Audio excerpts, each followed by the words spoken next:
Hi எல்லாருக்கும் வணக்கம். புதினா கொத்தமல்லி இப்படி ஒரு டைம் சட்னி அரைச்சி பாருங்கள். டேஸ்ட்டாக இருக்கும். ஒரு 10 வரமிளகா எண்ணெயில் வறுத்து எடுத்து வச்சுக்கோங்க.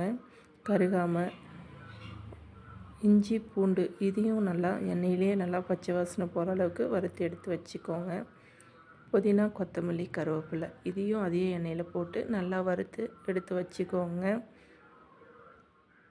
இது கூட கொஞ்சோண்டு ஊற வச்ச புளி, தேவையான அளவு உப்பு சேர்த்து அரைச்சிக்கோங்க.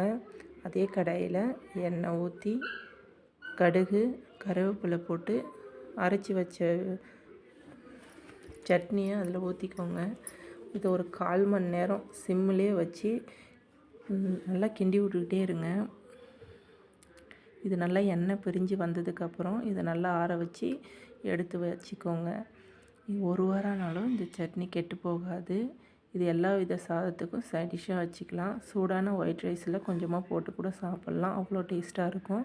நீங்களும் ட்ரை பண்ணி பாருங்கள். நம்ம சேனல் பிடிச்சிருந்தால் சப்ஸ்கிரைப் பண்ணுங்கள், லைக் பண்ணுங்கள், ஷேர் பண்ணுங்கள்.